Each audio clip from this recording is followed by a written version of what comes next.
අලුතෙන් SLT Mobitel Home 4G LTE connection ගන්නායට වටිනා tab computers සහ data දීමනා. අලුතෙන් SLT Mobitel Home 4G LTE connection ගන්නායට වටිනා tab computers සහ data දීමනා. Surf Excel නම් භාගයයි මාසයකට වඩා රිදි සෝතයි.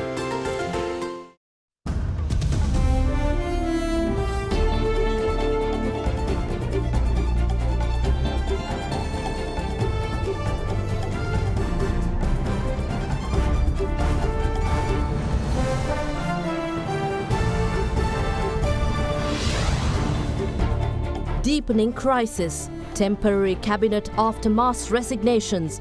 SLFP decides to quit government and remain independent in parliament. Let's work together. President invites all parties to accept ministerial posts. SJB and JVP reject invitation.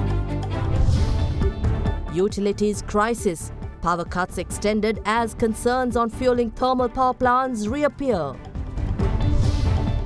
Fundamental rights. Supreme Court grants permission to examine fundamental rights applications by BASL on economic crisis. All this and much more coming up tonight, this Monday, the 4th of April, 2022. ඒ කියන්නේ life boy අවස්ථා 10කදී ලෙඩ රෝග 10කට හේතු වන virus ඇතුළු විෂ බීජවලට එරෙහිව සටන් කරනවා කියලා. From AdaDerana, this is AdaDerana First at 9. Live from Studio 24 in Colombo. And a warm welcome. You're joining us on AdaDerana English News, and I'm Indivarya Muatta, bringing to you news from across Sri Lanka and around the world. Now, in the past 24 hours here in Sri Lanka, Cabinet underwent drastic changes when all its members tendered their resignations to the Prime Minister Mahinda Rajapaksa, and a temporary cabinet was appointed. 4 appointments were made to the temporary cabinet, with 3 ministers reinstated to their former portfolios, and former Justice Minister Ali Sabri appointed as the Minister of Finance, the portfolio earlier held by Basil Rajapaksa. President Gotabaya Rajapaksa also extended an invitation to all political parties to accept ministerial portfolios to help find solutions to the ongoing crisis. Amid a curfew in Sri Lanka, island-wide protests continued throughout the day yesterday, demanding solutions to the dire economic situation in the country. President Gotabaya Rajapaksa and Prime Minister Mahinda Rajapaksa were forced to resort to crisis talks last evening. This was followed by another discussion between Prime Minister Mahinda Rajapaksa, the Cabinet of Ministers and other members of the party. During the meeting, the Cabinet Ministers had decided to resign from their ministerial portfolios, and they tendered their resignations to the Premier. However, Prime Minister Mahinda Rajapaksa did not resign from his cabinet ministerial portfolios of economic policies and plan implementation, Buddha Sasana, religious and cultural affairs, and urban development and housing. Apart from the cabinet ministers, Dasari Jayasekara resigned from his state ministerial portfolio of batik handloom and local apparel products, while Dr. Sudarshani Fernandopulle also resigned from her state ministerial portfolios of primary healthcare, epidemics and COVID disease control. Ajit Newad Kabral too resigned as governor of the Central Bank of Sri Lanka. Closer to midnight yesterday, President Gotabaya Rajapaksa invited all political parties represented in parliament to come together and accept ministerial portfolios in order to resolve the national crisis. The statement from the president's media division read, "As one of the leading democracies in Asia, the crisis needs to be addressed within the framework of democracy itself, and at this time of national need, it is time to work together for the benefit of all citizens and future generations." By midday, President Gotabaya Rajapaksa appointed a temporary cabinet of 4 ministers to maintain legitimacy and stability of the country and to maintain affairs of the parliament until a full cabinet is appointed. Of them, 3 ministers were reinstated in the same ministerial positions they held. Leader of the House, Dinesh Gunawardena, was sworn in as the Minister of Education, and appointed Chief Government Whip Johnston Fernando was sworn in as the Minister of Highways, while Professor G.L. Pires was sworn in as Minister of Foreign Affairs. Meanwhile, former Minister of Justice Ali Sabri was sworn into one of the key positions of the cabinet as the Minister of Finance. Following the appointments, President Gotabaya Rajapaksa had summoned all members of the government to the President's house this afternoon. Internal sources said that 132 MPs had attended the discussion. Meanwhile, leader of the main opposition, Sajith Premadasa, said his party, the Samagi Jana Balawegya, will not support the present government under any circumstance. He criticized the government as one that is insensitive to the needs of the people who are suffering from an economic crisis. While rejecting government politicians as corrupt, the opposition leader said his party is not ready for a coalition with the ruling party, adding that they stand with the people at this juncture.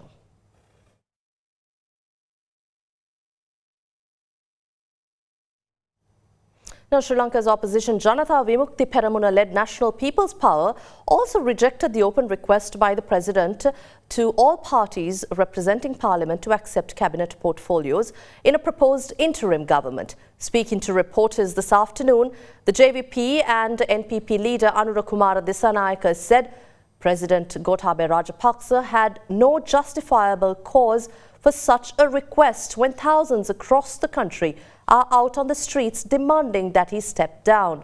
Anurakumara Dissanayaka said that the public's demand is not for an interim administration or for cabinet portfolios to be swapped between politicians on different sides.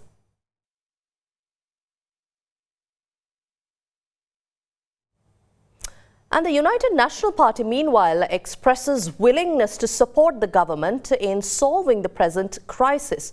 But no portfolios or positions will be accepted by the party. The TNA says no decision is taken to support the government at this moment. The United National Party says it is willing to support the government but will not accept any portfolios. UNP spokesperson told AdaDerana that the party stands by the view that the parliament should take responsibility in finding solutions to the current national crisis. The UNP yet again recommend that a party leaders committee can be appointed in parliament to oversee the measures and mechanism to solve the crisis. Meanwhile, the UNP said that talks were held between the party and the TNA leadership on the political crisis. When contacted the Tamil National Alliance, they said that there is no decision to support the government but stand by the decision that the economic crisis should be solved immediately. Now, the parliamentary group of the Sri Lanka Freedom Party decided to leave government and function as an independent group in parliament. SLFP member and State Minister Duminda Dissanayaka confirmed to AdaDerana that the parliamentary group of the SLFP had convened a meeting today and the 14 SLFP parliamentarians decided to quit the government and act independently at tomorrow's parliamentary session. Meanwhile, State Ministers Lasantha Alagiyawanna, Duminda Dissanayaka and Priyanka Rajaratne have resigned from their respective portfolios. After a 36-hour curfew, we did see protests being carried out across the island today as well, with many of them staged in front of the house of former ministers. An island-wide curfew imposed at 6 am on Saturday in order to prevent a spate of protests and maintain law and order came to an end by 6 am today. Despite the curfew, protests were carried out at a number of areas across the country. A group of protesters were seen gathered in front of the private residence of former State Minister Nimal Lanza last evening, but with the intervention of the police, the crowd were dispersed.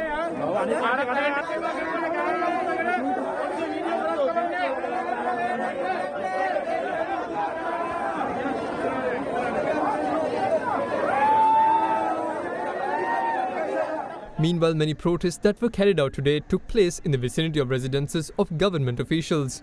One such public protest began in Tangol this morning with the protesters marching towards the entrance of the Carlton House in Tangol. They pushed back on the barricades and roadblocks that had been set up by the police and continued to move forward. Police then sought to water cannons and tear gas to disperse the group.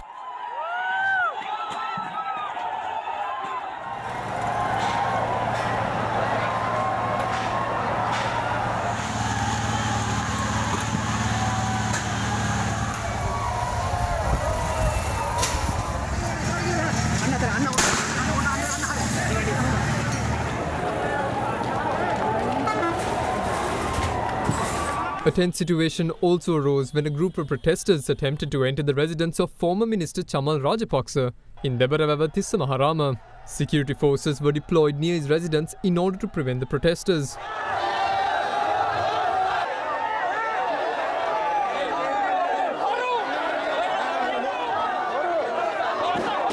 In Monoragala, a group of protesters who had gathered in front of the residence of former State Minister Shashindra Rajapaksa were dispersed by the police.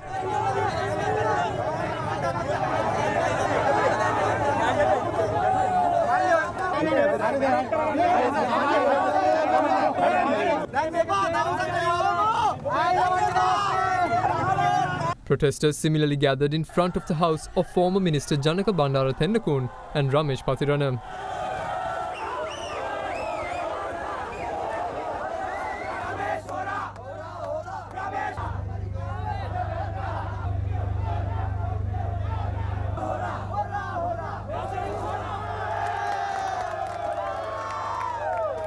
A number of protests were also worked off at various locations across Colombo and other parts of the country.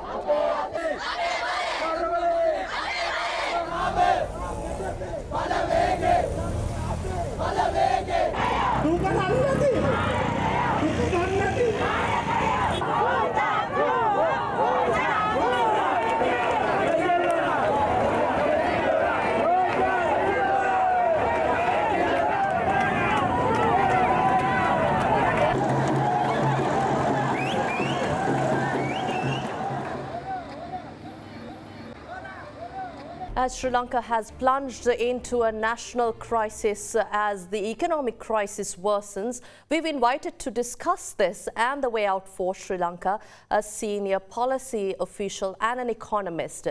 During his long and illustrious affiliation with the International Monetary Fund, he implemented public structure reforms in Sri Lanka and worked in 2 central banks to organize a modernization effort, which includes improvements in the monetary framework and the policy framework and formulation process. I've invited Dr. Nadeem ul Haq, Vice Chancellor of the Pakistan Institute of Development Economics. A very warm welcome to you, Dr. ul Haq. Thank you for joining us from Pakistan at this time. Thank you. You've been with the IMF for nearly 30 years, a Deputy Minister for Planning in Pakistan, and you have a lot of experience restructuring and reforming central banks. But firstly, how can we draw similarities from other economies that have faced similar crises and how they have navigated through proper structural reforms out of a crisis as this? Many countries have faced a balance of payments crisis since the Second World War when the IMF was set up. Now, mostly the IMF comes and saves the situation because the IMF monitors lending to them and monitors the adjustment program. But some countries have gone into a deeper crisis in the IMF. And notable examples of that are Greece and the Argentina. And then there are some countries that have not been able to use the IMF but have weathered the crisis. Countries like Argentina and Iran, and some of the Middle Eastern countries that are war-torn, they can't access the IMF because the big powers won't let them access the IMF. They have to take a pain. So the issue really is, there are 2 issues here. One is the amount of pain that the local population can take. The other is the amount of external help you can get. But somewhere in this dark is lurking the fact that the economy has mismanaged for decades in the past. And someone should now begin to start managing the economy. We see that Pakistan too is facing a constitutional issue now as we speak, but there are assurances with the IMF also on a renewed and continued plan. Let us talk about Sri Lanka here, Dr. ul Haq. How do we look at a stringent measure here? The IMF report on Sri Lanka talks about a number of reforms we need to make in the short to mid-term as well as in the long term. But you worked with the IMF and you have advised here in Sri Lanka too. How do we work here in order to rectify this measure? Look, the issue is that Sri Lanka even there was relying too much on regulation, not expecting the fact that a small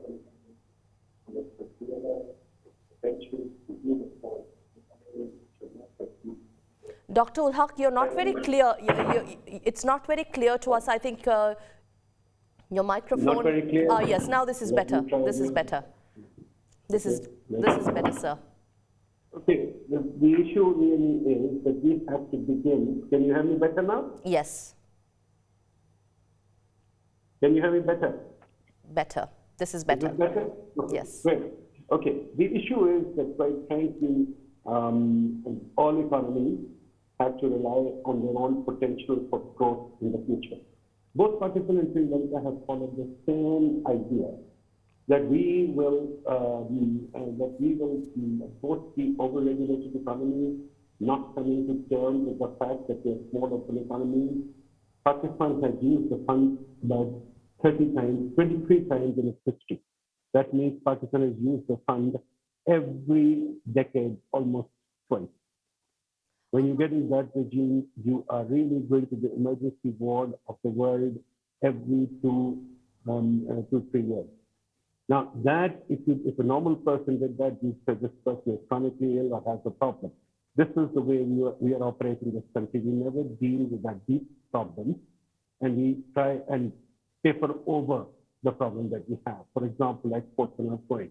Our imports are stuck in an equilibrium where they're going very fast. We have no money. We don't accumulate reserves. We accumulate debt faster than we accumulate reserves because we are trying to borrow all the time because our growth plans are all wrong. And I saw this when I was in Sri Lanka. Sri Lanka was also doing the same thing.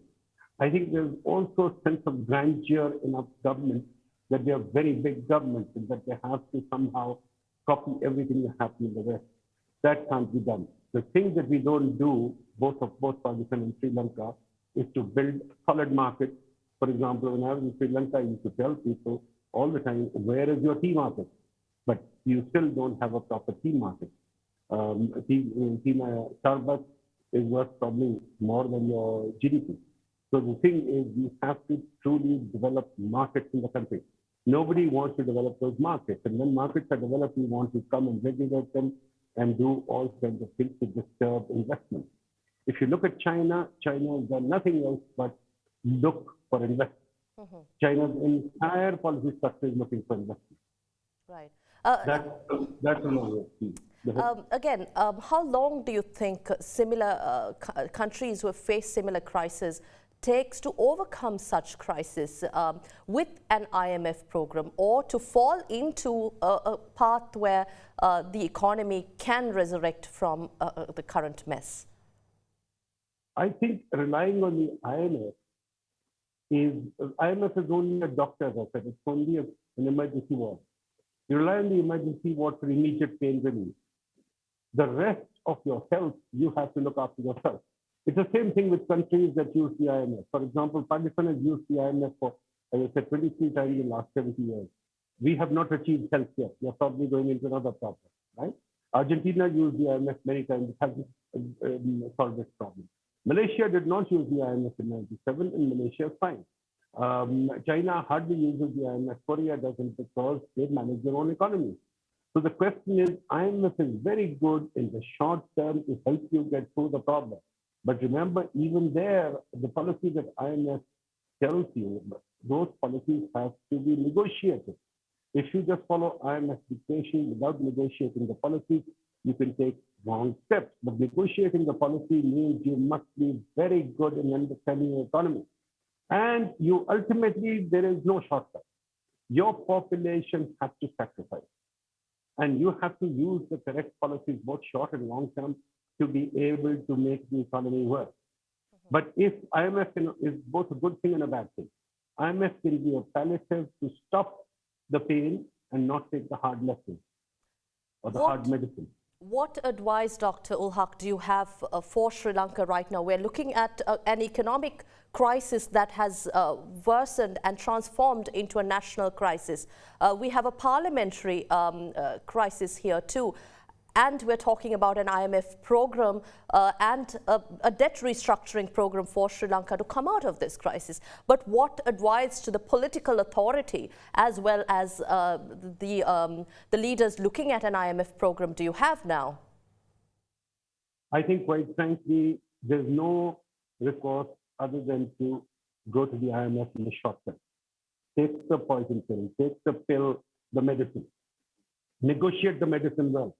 But you need your best economic expertise to understand the economy and to suggest some drastic steps, including political reform.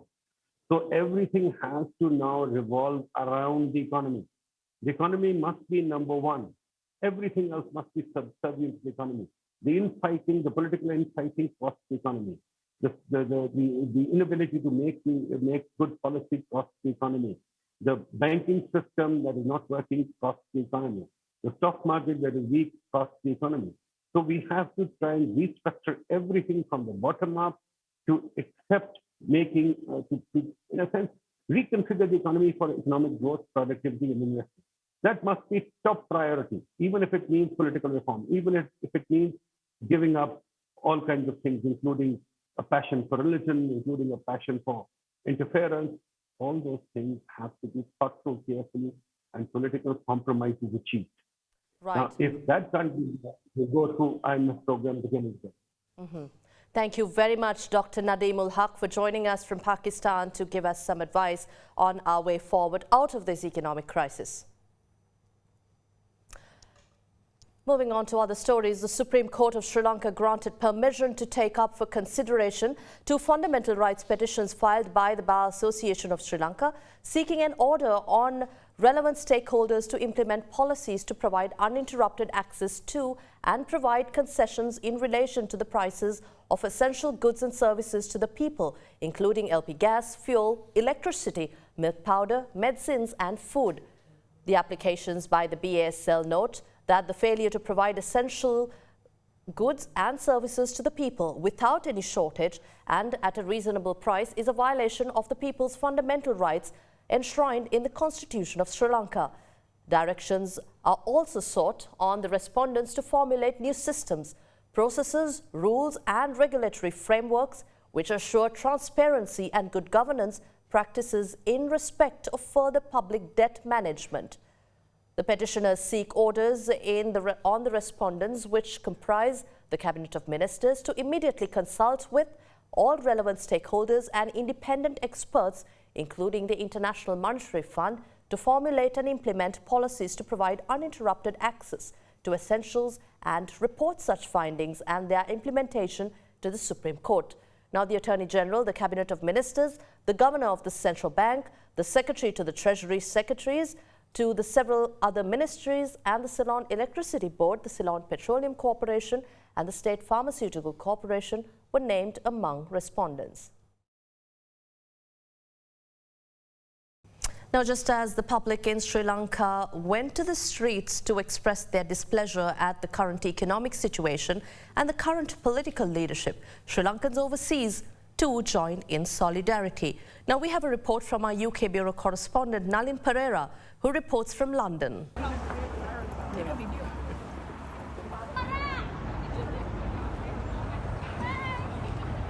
Over the past few weeks and months, our motherland Sri Lanka has gone through one of the worst economic crises in living memory. The shortage of food, fuel, medicine has led for people to staying in long queues for long hours and has resulted in cost of basic items going through the roof, with the majority of people going through unimaginable suffering and even deaths while waiting in long queues. As people of our motherland cannot take it anymore, the Sri Lankans around the world has called for the diaspora to join them in solidarity and highlight this plight to the world. Today, the Sri Lankan community in London and UK gathered at Marble Arch in central London and then walked to the High Commission here in Lancaster Gate to show their dissent and disappointment to the authorities of our motherland and the suffering of their loved ones in Sri Lanka. I'm not here on behalf of any political party, I'm just here on behalf of the Ordinary Republic of Sri Lanka. Although I have been the chairman of the British Sri Lanka Chamber of Commerce for over a period of 10 years, I'm so disappointed that it has come to this, where people have started suffering so much in Sri Lanka.